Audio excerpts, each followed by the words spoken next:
اللهم صل وسلم وبارك على سيدنا محمد وعلى اله واصحابه اجمعين. ازيكم يا حبايبي؟ عاملين ايه؟ النهارده بقى اول يوم سحور، كل سنه وانتم طيبين. بصوا بقى، انا عايزه اعمل معاكم السحور النهارده. فقبل ما نخش بقى على السحور هوريكم طقم انا كنت جايباه. لقيته حلو قوي ورخيص فجبته. ده طقم 18 قطعه، ده عباره عن طقم اطباق. ازاز عادي. فلقيته رخيص وحلو، عجبت بيه يعني. هو مش اللي هو البوب، هو رخيص خالص. فقلت تغيير كده يبقى محطوط في السفرة كتغيير. قلت اما اجيبه. ده بقول لكم 18 قطعة. عايزه اوريه لكم وبعد كده نخش على السحور. بصوا انا هوريكم شكله. هو بقول لكم ازاز عادي خالص وخامته عادية يعني. اهو، منه الحجم ده ومنه حجم اصغر شوية وحجم اصغر شوية، يعني 3 احجام. ده اكبر حجم فيهم. شايفين؟ انا عايزه بس اوريكم النقشه اهي. مش عارفه باينه ولا لا. حلو شغال. الطقم ده بقول لكم بقى 18 قطعه، يعني 6 من دول وستة من الحجم اللي بعده وستة من الحجم اللي بعده. فاهمين؟ 18 قطعه. ال 18 قطعه دول انا جايباهم ب 130 جنيه. فلقيته بصراحه رخيص وحلو. قلت تغيير بقى كده في السفره، خصوصا في شهر رمضان. فايه، قلت اما اجيبه. انا دلوقتي هشوف انا احتياجي منه ايه. هغسل على قد ما انا بحتاج منه النهارده، وان شاء الله بكره بقى ممكن ابقى اكمل غسيله يعني. استنى هوريلكم دلوقتي الاحجام بتاعته. في صوت شخشخه باين كده. في طبق مكسور باين. اه، في طبق مكسور.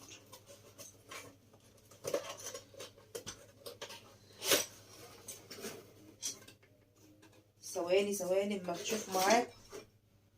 ده سليم. بسم الله.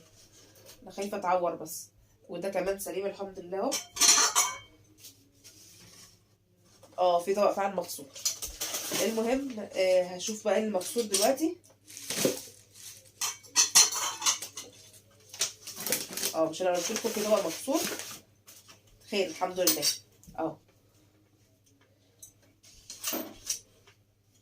ثواني بقى اما انضف الليله دي وبعدين هرجع لكم. هنعمل السحور مع بعض دلوقتي. بصوا خلاص انا كده نضفت الطبق اللي كان مكسور شلته. بقول لكم بقى الحجم ده. استنى ما اوري لكم الثلاث احجام مع بعض. حلو، خلي بالكم جدا ورخيص. يعني ده الحجم الصغير خالص، وده الوسط، وده الكبير.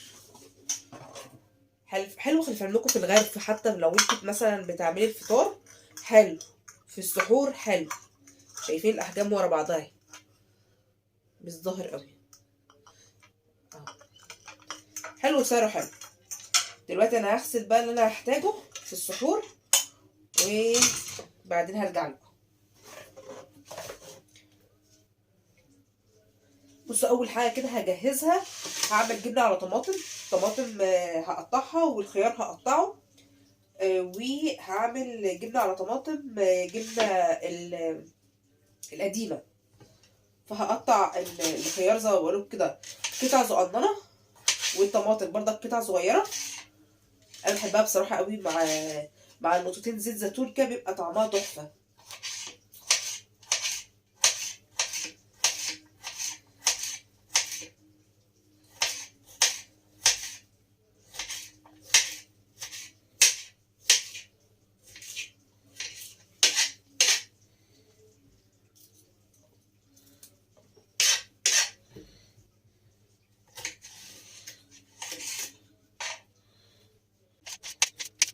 الفيديو بتاع النهارده فيديو خفيف كده النهارده. ان شاء الله في شهر رمضان هيبقى الفيديوهات التقيله بقى الدسمه. زي ما انتوا شفتوا كده انا قطعت خلاص الخيار. هقطع طماطم برضك قطع صغيره.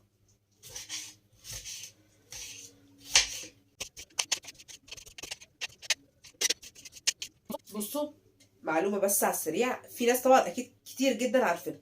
الحته دي في الطماطم لازم تشيلوها، لان بيسكن فيها دوده، وخصوصا في فصل الصيف. فلازم تشال جدا يعني على طول. معلومة على السريع للبنات لسه طبعا في أول جوازها ممكن ما يكونش عارفين حاجة زي كده، فدي معلومة سريعة سريعة عليك. كده كفاية كده كفاية. هجيب بقى الجبنة وهقوم هرساها مع الخيار والطماطم، طبعا انتوا شايفينهم مقطعينهم صغير خالص يعني. يلا بينا. انا هاخد جبنة على حسب احتياجاتي، طبعا كل أسرة احتياجاتها بتبقى مختلفة على حسب عدد الأسرة بتاعتها. فأنا هاخد حتة جبنة، طبعا في أكل تاني فده هيساعد ده، وفي الآخر مش عايزين حاجة تترمى. فهاخد حتة جبنة من القديمة دي صغيرة، أهرسها مع الخيار ومع الطماطم. كل سنة وانتم طيبين يا بنات، ربنا يعود علينا يا رب رمضان بالخير وباليمن والبركات، اللهم امين. استنى اما اظبطكم كده انتوا شكلكم ايه.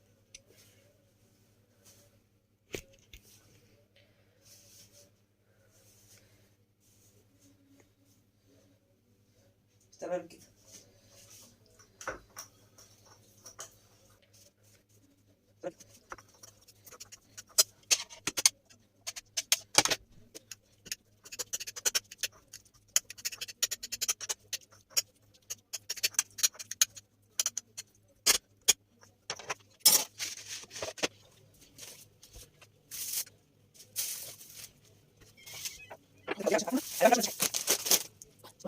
احط الحاجه قدامي علشان ابقى فاهمه انا بعمل ايه عشان ما انساش حاجه.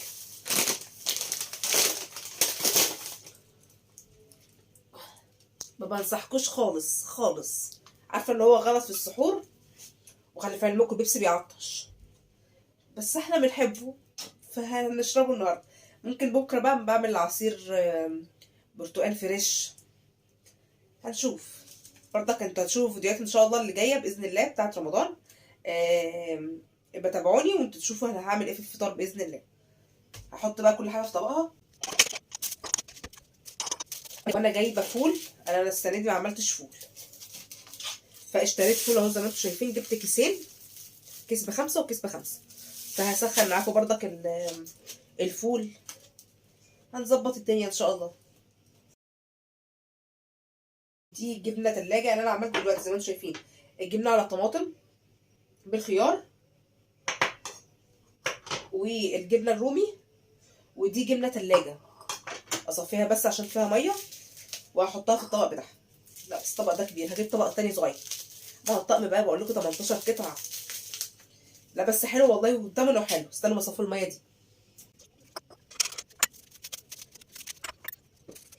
هسيبهم كده محطوطين في اي طبق صغير كده. بقيه السلطه دي برضك ممكن نحتاجها في وسط الاكل، بس ممكن ازود عليها شويه ملح وفلفل اسمر كده عشان يظبطوها يعني.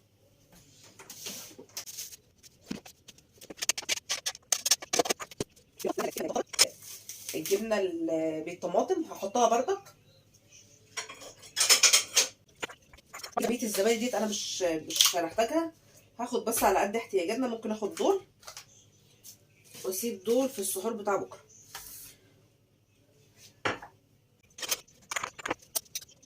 اخر شويه مربى هحطهم برضو في السحور.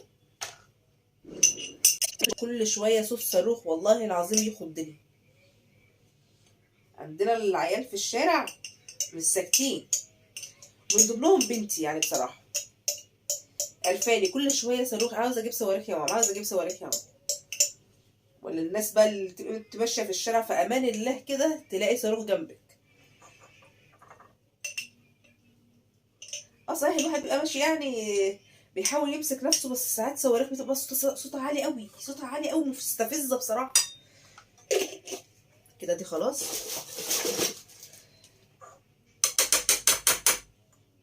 لازم الحبه دول ما تترموش، اوعي ترميهم.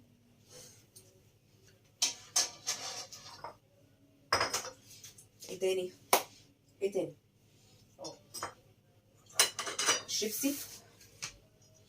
الشيبسي وايه والشيبسي وايه؟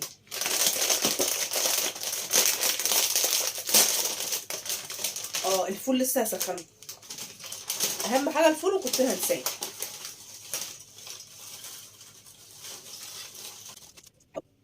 بحبه قوي. وتيجي معايا، مش عارفه ايه السبب بصراحه. استنى معلي الاضاءه شويه. علت شويه ولا ايه؟ علت. لسه ايه لسه ايه لسه ايه الفول كل شويه انساه. هسخن كيس فول وبعدين هرجع لكم، ولا اخدكم معايا ولا ايه الوضع؟ هسخنه وبعدين ارجع لكم بسرعه بسرعه كده.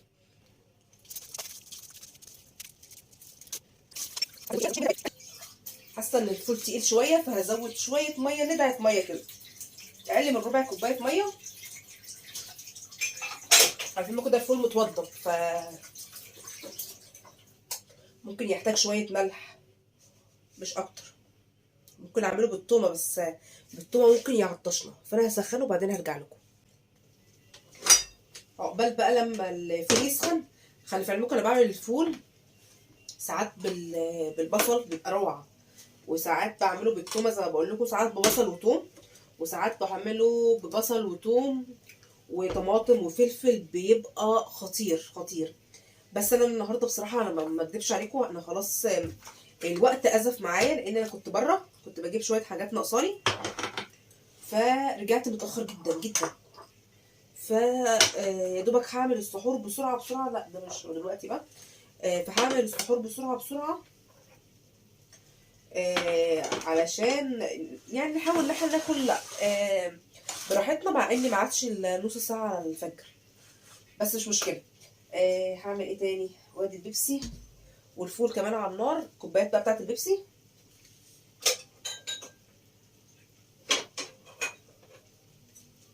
كوبايتين بس، لان البنات عندي اول ما جم عملت لهم سندوتشات وناموا، فكوبايه البيبسي وهجيب الفول بس كده.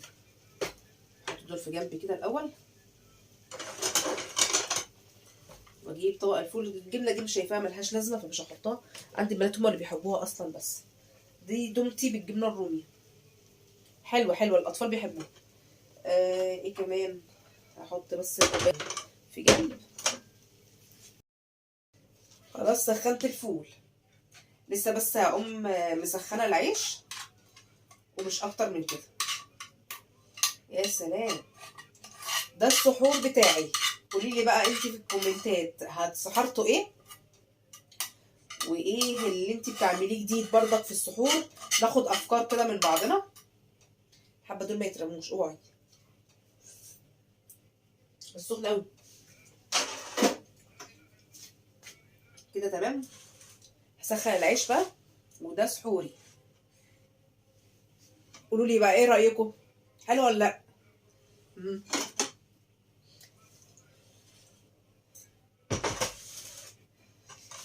الفيديو بتاع النهارده فيديو خفيف كده لطيف، مفيش فيه اي حاجه، كلنا بنعرف نعمل الحاجات دي وسهله جدا وبسيطه، ومفيش فيها اي افتكاسه. الفيديوهات اللي جايه باذن الله بتاعت الفطار ان شاء الله هيبقى فيها افكار جديده وحاجات حلوه هتعجبكم. اتمنى بقى ما تنسوش في اللايك والشير والسبسكرايب. يلا باي باي.